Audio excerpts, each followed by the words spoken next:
Topic 12th computer application பாடம் 15 மின் வணிகத்துல மின் வணிக வருவாய் மாதிரிகள் பார்க்க போறோம். மின் வணிகம் என்பது பொருட்களை இணையம் சார்ந்து வாங்குவது விற்பது தான் மின் வணிகம் சொல்லி பார்த்திருக்கோம் இல்லையா? அப்ப அந்த மின் வணிகத்துல இணையதளம் மூலம் வருவாய் எவ்வாறு ஈட்டுறாங்க அப்படின்றத பத்தி தான் டீட்டெயிலா இந்த டாபிக்ல பார்க்க போறோம். பாருங்க, வழக்கமான முறையில் பொருட்களை விற்பது மட்டுமின்றி இணையதளம் மூலம் பணம் ஈட்ட ஒரு நிறுவனத்துக்கு பல வழிகள் உள்ளன அப்படின்னு சொல்லியிருக்காங்க. இப்போ வழக்கமான முறை அப்படின்னா வந்து ஒரு பொருளை பணம் கொடுத்துட்டு பொருள் வாங்குறது அதுதான் வந்து மரபு சார்ந்த வணிகம் அப்படின்னு சொல்லி பார்த்தோம் இல்லையா? ஸோ அதே மாதிரி இல்லாமல் இணையம் மூலயமாவும் பணத்தை ஈட்ட முடியும். அதுக்கான வடிவங்கள் வந்து கொடுத்துருக்காங்க. அது ஒன் பை ஒன்னாக பார்க்கலாம். ஃபர்ஸ்ட் வந்து துணைத்தளம். துணைத்தளம்னா வந்து அஃபிலியேட் சைட். துணைத்தளம் என்பது மூன்றாம் தரப்பு சந்தைப்படுத்துதலின் ஒரு வடிவம் ஆகும். இதில் தள உரிமையாளர் செயல்திறன் அடிப்படையில் பணம் பெறலாம் அப்படின்னு சொல்லியிருக்காங்க. துணைத்தளம் அப்படிங்கிறது அது ஒரு வெப்சைட் தான். ஓகேவா? இப்போ நம்ம வந்து சர்ச் பண்ணுறோம் இல்லையா? google.com gmail.com சர்ச் பண்ணுறோம்ல, அதெல்லாம் ஒரு வெப்சைட் சொன்னோம் இல்லையா? ஸோ அந்த மாதிரி ஒரு வெப்சைட் வழியாக பணம் மூன்றாம் தரப்பு சந்தைப்படுத்துதலின் ஒரு வகை தான் இந்த துணைத்தளம் அப்படின்னு சொல்லியிருக்காங்க. அப்போது இதுக்கான எக்ஸாம்பிள் என்ன சொல்லலாம் அப்படின்னா, இப்போ ஒரு பொருள் இருக்குது, ஒரு மொபைல் இருக்குன்னு வச்சுக்கோங்களேன். இப்போ அந்த மொபைல்ன்றதுல வந்து நெறைய கம்பெனிஸ் இருக்கும். நெறைய அமௌண்ட் இருக்கும். ஏன் ஒரு கம்பெனில ஒரு ரேட் இருக்கும் இல்லையா? இப்போ எக்ஸாம்பிள் இப்போ Samsung, Oppo, Vivo அப்படின்னு நெறைய கம்பெனிலாம் இருக்கு. ஒரு கம்பெனிலயும் அந்தந்த மொபைலுக்கான அந்த பிரைஸ் லிஸ்ட் வந்து வேற வேற மாதிரி இருக்கும். இப்போ நீங்க Googleல போயிட்டு சர்ச் பண்ணுவீங்க. மொபைல் ஃபோன் இப்போ ரீசென்ட்டா வந்து ஒரு நல்ல மொபைல் வந்து ரீச் ஆயிட்டுருக்கு அப்படின்னா வந்து அந்த மொபைலோட பிரைஸ் வந்து சர்ச் பண்ணுவீங்க. சர்ச் பண்ணக்குள்ள அந்த மொபைலோட பிரைஸ் எல்லாமே காமிப்பாங்க. ஓகேவா? ஸோ சாம்சங்ல இவ்ளோ இருக்கு, ஓப்போல இவ்ளோ இருக்கு அப்படின்னு சொல்லி அதோட பிரைஸ் லிஸ்ட்ட காமிப்பாங்க. ஸோ அத பொறுத்து என்ன பண்ணுவாங்கன்னா, அந்த பொருள் வாங்குறாங்க இல்லையா? அந்த வாடிக்கையாளர் என்ன பண்ணுவாங்கன்னா, அந்த லிங்க் குடுத்துருப்பாங்க. அந்த லிங்க்க கிளிக் பண்ணி போயிட்டு பொருள வாங்குவாங்க. ஓகே, ஆன்லைன்ல வாங்குவாங்க. ஸோ இது மூலியமா என்ன ஆகுதுன்னா, அந்த பொருளுக்கான அந்த லிங்க கிளிக் பண்றாங்க இல்லையா? இந்த லிங்க கிளிக் பண்றது மூலியமா அந்த தளத்துக்கான அமௌண்ட் போய் சேரும். சரிங்களா? இதுதான் வந்து துணைத்தளம் அப்படின்னு சொல்லுவாங்க. இதுக்கான எக்ஸாம்பிள் பாருங்க. இப்ப நான் சர்ச் பண்ணியிருக்கேன். லேப்டாப் பிரைஸ் லிஸ்ட் அப்படின்னு சொல்லி சர்ச் பண்ணியிருக்கேன். நான் Googleல தான் சர்ச் பண்ணியிருக்கேன். ஓகேவா? நான் சர்ச் பண்ணோனே எனக்கு இந்த மாதிரி ஒரு பேஜ் கிடைச்சிருக்கு. பாருங்க, ஃபர்ஸ்ட் வந்து அசர்ன்னு ஒரு கம்பெனி. ஸோ அதுக்கான பிரைஸ் லிஸ்ட் குடுத்துருக்காங்க. நெக்ஸ்ட் லெனோவோக்கு ஒரு பிரைஸு, விவோ புக் அப்படின்னு சொல்லிட்டு அதுக்கான பிரைஸ் லிஸ்ட். ஓகேவா? அது மாதிரி நெறைய லேப்டாப் அதுக்கான அமௌண்ட் எல்லாமே குடுத்துருக்காங்க. சரிங்களா? இதுல எனக்கு எந்த அமௌண்ட் சாட்டிஸ்ஃபைடா இருக்கு, இல்ல எந்த கம்பெனி வந்து சாட்டிஸ்ஃபைடா இருக்கோ, அது அந்த கம்பெனிய வந்து நான் வாங்கிக்க முடியும். சரிங்களா? ஸோ இத எப்படி வாங்குவாங்க அப்படின்னா, இதுக்கான லிங்க் குடுத்துருப்பாங்க. அதுதான் வந்து தமிழ்ல மீத் தொடுப்பு அப்படின்னு சொல்லுவாங்க. சரிங்களா? ஸோ இங்க பாருங்க, இங்க நான் மவுஸ் கர்சர வச்சோனே ஒண்ணு பிளிங்க் ஆகுது இல்ல, ஒரு ஹைலைட் ஆயி காமிக்குது இல்லையா? இதுதான் வந்து மீத் தொடுப்பு அப்படின்னு சொல்லுவோம். இந்த மீத் தொடுப்ப கிளிக் பண்ணணும் அப்படின்னா, இந்த லேப்டாப்பு எந்தெந்த வெப்சைட்லலாம் கிடைக்குது, சரிங்களா? அதோட டீட்டெயில் என்ன அப்படின்னு சொல்லி இன்னும் டீட்டெயில்டா குடுத்துருப்பாங்க. பாருங்க, இத நான் இப்ப கிளிக் பண்றேன். கிளிக் பண்ணி சர்ச் ஆயிட்டு, இந்த லேப்டாப்போட அனதர் வெப்சைட், அதாவது Flipkartல இருக்கும், Amazonல இருக்கும் இல்லையா? ஸோ அந்த ஆப்ஷன்ஸ் எல்லாமே காமிப்பாங்க. இப்ப இது வந்து Amazonல தான் இருக்கு அப்படின்னு சொல்லிட்டு காமிச்சிருக்காங்க. இதுவே அனதர் லேப்டாப், வேற ஒரு லேப்டாப் கிளிக் பண்ணா ஓகே, Flipkartல இருக்கலாம், Amazonல இருக்கலாம். இல்ல 2 கம்பெனிலயுமே இருக்கலாம். சரிங்களா? இந்த மாரி காமிக்கும். இதுல போயிட்டு நான் என்ன பண்ணலாம், கோ டூ ஸ்டோர் ஆப்ஷன கிளிக் பண்றேன் அப்படின்னா, இந்த லேப்டாப்போட சைஸ் எல்லாமே இன்னும் டீட்டெயில்டா இருக்கும். அத சூஸ் பண்ணிட்டு நம்ம ஆர்டர் பண்ணிக்கலாம். ஆர்டர் பண்ணோம் அப்படின்னா, அந்த லேப்டாப் வந்து நமக்கு கிடைக்கும். ஓகே. ஸோ இதுதான் வந்து என்ன சொல்லுவோம்னா, துணைத்தளம். ஓகே.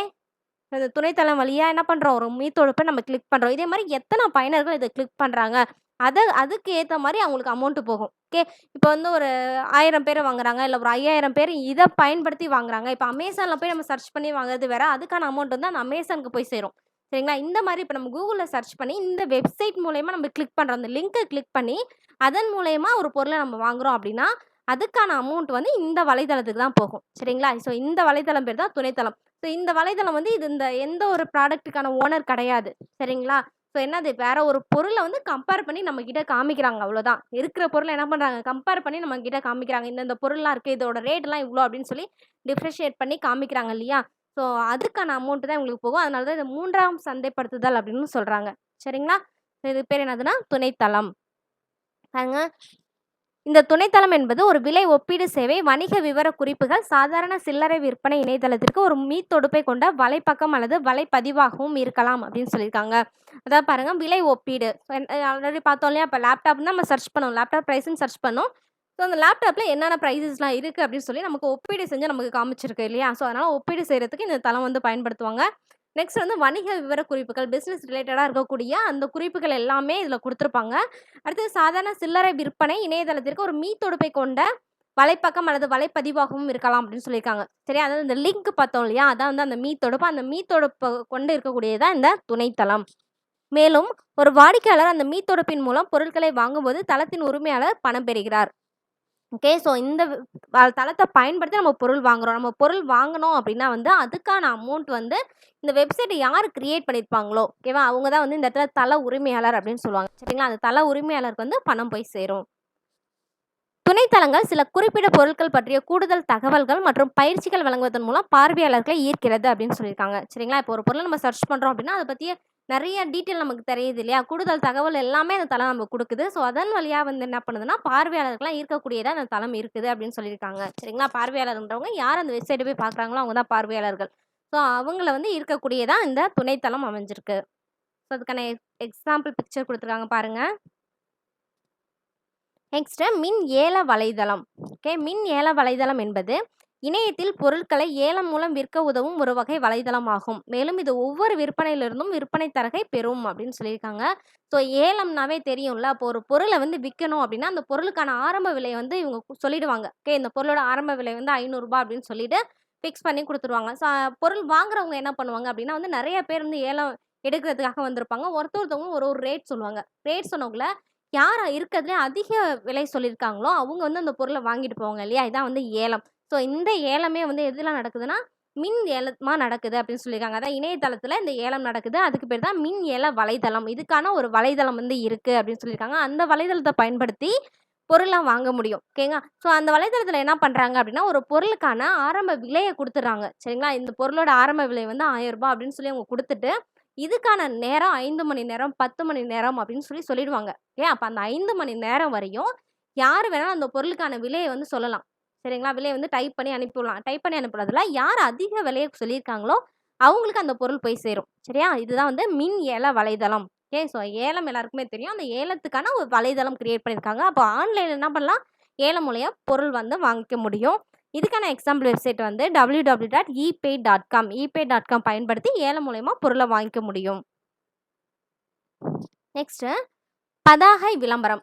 பதாகைன்னா தெரியும் இல்லையா? பேனர் எல்லாமே பார்த்துருப்பீங்க இல்லையா? அந்த பேனர் தான் வந்து பதாகைன்னு சொல்றாங்க. அப்ப அந்த பேனர் மூலியமா விளம்பரப்படுத்துறாங்க இல்லையா? அது கம்பெனியா இருக்கட்டும், இல்ல ஒரு பொருளா இருக்கட்டும், விளம்பரப்படுத்துறதுக்காக பேனர் பயன்படுத்துவாங்க. அந்த பேனர் எங்க இருக்கும் அப்டின்னா வந்து நெறைய வெப்சைட்ல இருக்கும். நம்ம Googleல போய்ட்டு எத வேணாலும் நீங்க சர்ச் பண்ணுங்களேன். சர்ச் பண்ணீங்க அப்டின்னா வந்து லெஃப்ட் சைட்ல, ரைட் சைட்ல இல்ல மேல, கீழ வந்து அந்த ஒரு பேனர் வந்து காமிச்சிருப்பாங்க இல்லையா? ஸோ அந்த பேனரோட ஓனர் யாரோ, அவங்க வந்து அந்த வலைதளத்துக்கு பணம் குடுப்பாங்க. பணம் குடுத்தா தானே அவங்க அத அக்செப்ட் பண்ணிப்பாங்க.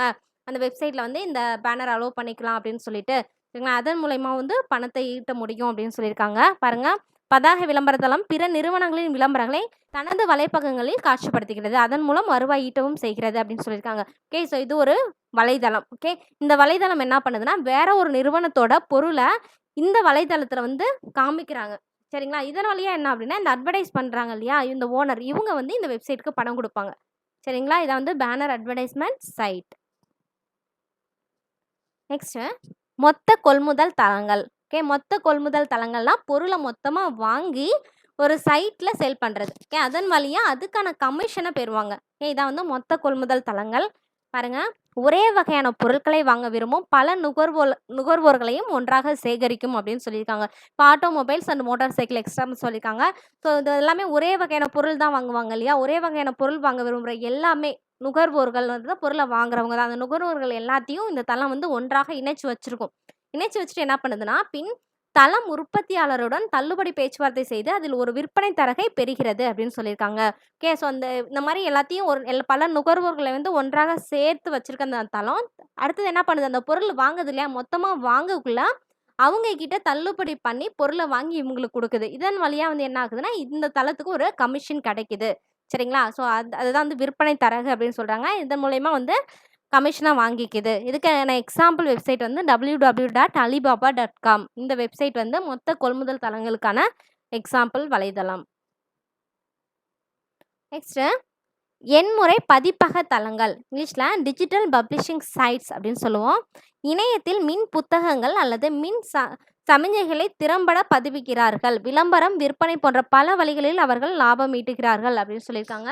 ஸோ இப்போ நீங்க புக்கு வந்து சர்ச் பண்ணுங்களேன். ஏதாவது ஒரு புக் வந்து நீங்க சர்ச் பண்ணக்குள்ள சில புக்கு வந்து பிடிஎஃப் ஃப்ரீயா கிடைக்கும். சில புக்கு வந்து அதுக்கான அமௌண்ட் குடுத்துருப்பாங்க. இப்போ நீங்க Play Storeலயே வந்து சர்ச் பண்ணுங்க. மொபைல்ல வந்து Play Storeல சர்ச் பண்ணுவீங்க இல்லையா? சர்ச் பண்ணக்குள்ள நெறைய புக்ஸுக்கு வந்து அமௌண்ட் குடுத்துருப்பாங்க அடியில.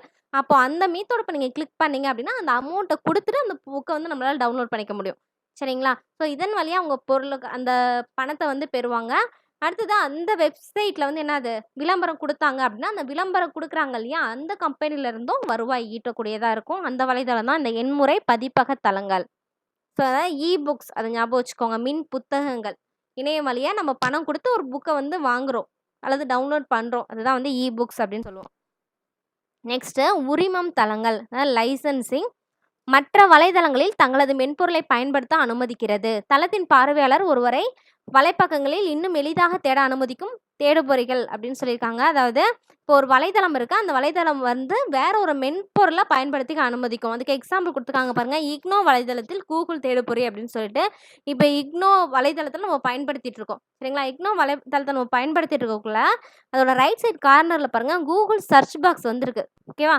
ஸோ இந்த சர்ச் பார் பயன்படுத்தி நம்ம என்ன பண்ணலாம்னா, எத வேணாலும் நம்ம சர்ச் பண்ண வைக்கலாம். வேற ஒரு வெப்சைட்ட சர்ச் பண்ணிக்கலாம். இல்ல இந்த வெப்சைட்டுக்கு ரிலேட்டடா இருக்கக்கூடிய தகவல வந்து அதில குடுத்து சர்ச் பண்ணிக்க முடியும். சரிங்களா? அதான் வேற ஒரு மென்பொருள் என்ன பண்ணுது, ஒரு வலைத்தளத்தில அந்த மென்பொருள அனுமதிக்குது. நீங்களும் இதில பயன்படுத்திக்கலாம் அப்படின்னு சொல்லி அனுமதி குடுக்குறது தான் வந்து லைசென்ஸ் அப்படின்னு சொல்றாங்க. அத உரிமம் தளங்கள் அப்படின்னு சொல்லியிருக்காங்க. நெக்ஸ்ட்டு நேம் யுவர் பிரைஸ் தளங்கள்.